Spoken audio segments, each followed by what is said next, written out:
on us now can be migrated much more effectively over us. Fukushima, climate change, near-term extinction, resignation versus surrender. Does the horizon look bleak? Yeah, it looks very bleak. Does that mean we give up? No. Does that mean we don't have any chance? No. We absolutely have a chance to radically change our direction. But a person has to resign themselves to the fact that we're not guaranteed a happy ending. None of us are. Never have been. Not at any point in time, ever. But does that mean we sit down and do nothing? For every time that people look at an issue like this and go home and go golfing the next day and watch football and ignore this until the next time they spray, and I get a lot of people that call me like that. They'll call about once a month when there's a very bad spray day, let off a little steam, that's the last I hear for maybe another month. And I've gotten to the point where I said, don't call me anymore. I don't want to hear it. What have you done in the last month to help? It's going to take all of us. This is not an issue that's going to go away. It's not going to go away. In fact, they literally have their hands on our throat right now. They can shut off that moisture as long as they want. And I'm not speculating. We have study after study after study from places like MIT, Scientific American. I'm not making this stuff up. I challenge anybody to investigate it. When they aerosolize the atmosphere, it causes drought, period. We have the satellite photos. We know they're spraying upstream from us. It can't not be drought here, especially with the jet stream manipulations. This is a 2 + 2 = 4 equation. It's that simple. So when you have that kind of control over a population, you have them by the throat. They indeed have us by the throat. Something we all need to remember. Resource wars, geopolitics in a world of dwindling energy supplies. Resource wars are happening around the globe right now. This is what you have happening in the Middle East. It's not about democracy. It's not about freedom. It's not about civil rights. It's about resources, period. Destabilize a country, it's a lot easier to go in and take the resources, and that's what it's about, plain and simple. Right now, it takes about 1 barrel of energy, 1 barrel of hydrocarbon to get 7 out of the ground. In 1900, 1 barrel could get 100 out of the ground. So not only is there a lot less hydrocarbons, it's a lot harder to get out of the ground. It's a lot harder to process. And now there's a race for these resources at the same time the planet is melting down. So we are entering into uncharted territory from many directions.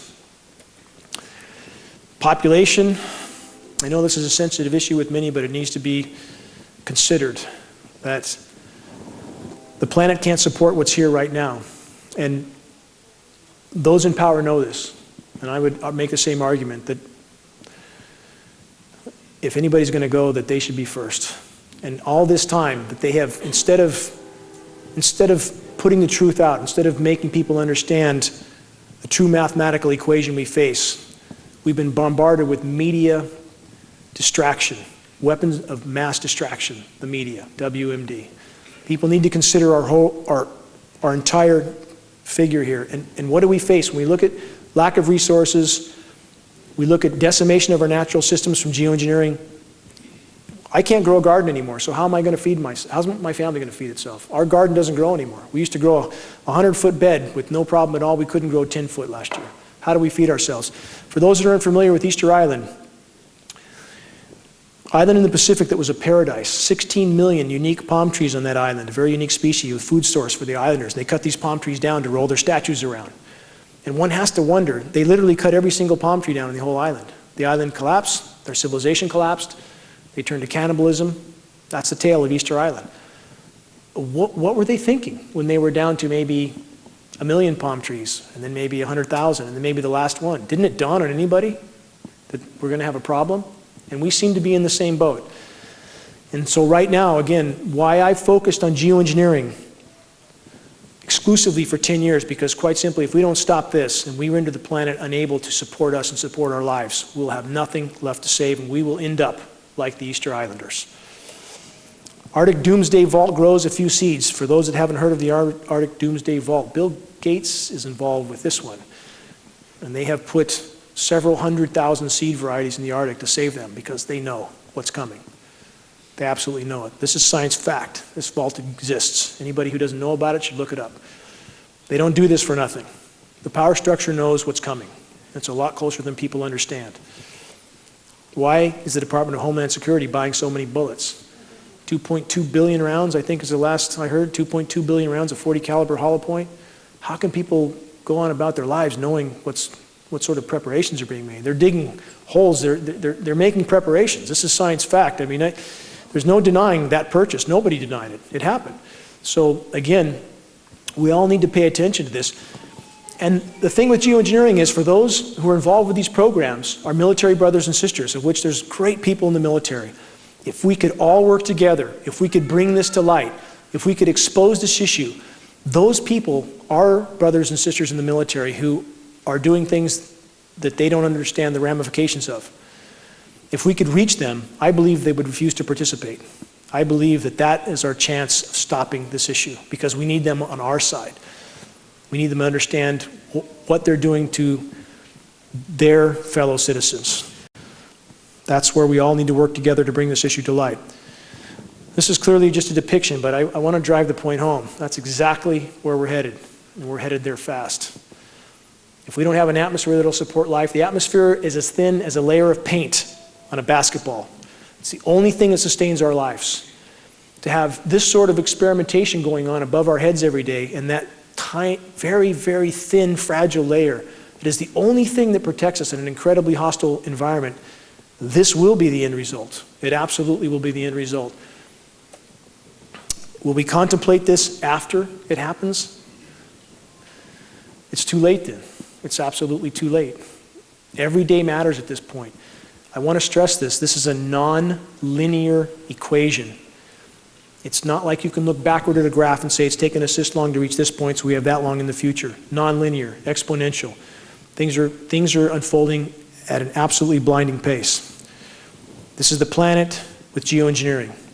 It cannot respond. It cannot respond. No matter how much carbon we put in the atmosphere, we put a lot. The planet has done very well with this much carbon in the past. Sea levels were much higher. That's a problem for civilization, but the planet thrived. The Pliocene epoch, 5.2 million years ago, carbon was 25% higher than today. The western US wasn't a droughted out desert as we're headed for. It was very lush, because as the temperature goes up and carbon goes up, so does rain. The planet responds. But the rain can't go up now because of geoengineering. It can't. The planet can't respond, and this is in a sense what we have with the planet.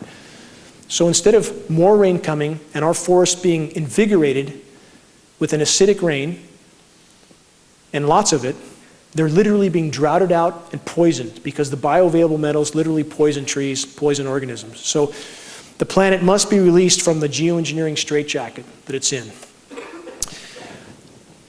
Last couple slides. Venus syndrome. This is a real scientific scenario. We are on this track, and this is the planet we'll have if we continue on this track. In fact, the data here is so dire and so applicable to where we're headed. This is a point I want to make about geoengineering. Their goal, their stated goal, is to create a higher albedo for the planet, more reflectivity, block some of the sun, keep it from heating up. Venus's albedo is 2.5 times that of Earth. That's why it's so bright. 2.5 times as reflective as Earth. Is Venus habitable? Obviously not. It's 900 degrees on the surface, but yet it has 2.5 times the reflectivity. So apparently there's a little bit more to life on the planet than putting a reflective coating of toxic metals around it. But that's about as short as the geoengineers' thinking is. And again, aside from weather weapons and everything else they're using this for, this is the track we're on if we don't change course. And that's why the geoengineering issue is so important. Just want to illustrate a road that, sometimes the road can look very long before you, but if there's any light at the end of that road, and we still have a little bit of light at the end of this road, but we don't have a lot of time. The sun's going down very quickly. I need help. I can't do this alone. I absolutely can't. I'm doing everything I can, but locally, people are needed to organize and do certain things that could put us on the radar. If we had 300 people, for example, show up in front of the Record Searchlight and demand that they cover climate engineering and that they cover a contamination issue that is beyond dispute in Shasta County, beyond dispute. There is a massive contamination issue. It appears directly related to these programs. It's not coming from China. We have CARB studies to prove that. California Resources Board, not that I have love for them, but they've proven these materials are not coming from China. But we need people to be willing to spend a certain amount of time, people to help organize others to show up at a certain place at a certain time to help us put this on the radar. Because on our path right now, if they keep the water shut off, we're going to turn our spigots on this summer, nothing's going to come out. And they can keep it shut off as long as they want. It's going to take all of us in this battle. One tool you can use, and this is the last slide. There's a filmmaker named George Barnes. He's been here before. He's a good personal friend. He's made a film called Look Up. This is probably the single best film you can use to introduce people to this subject. And if you just refine the process, it's quite easy to invite people over. This film's won 6, 8 awards already. I'm speaking in LA in February for another film festival. I think the film will win another award. It's 45 minutes long. It's very professionally done, narrated by William Baldwin. If you have people over with a film like this and give them some data, DVDs, flyers, it's a lot more credible than running out in the street and ranting and pointing at the sky, which doesn't work too well. When you have solid data to pass on, that works. If you arm yourself with tools, and if people can organize, and we have some very good organizers here with the Roposes and other people that are in this community, this battle must be won. This battle must be won, or all is lost. It's that simple.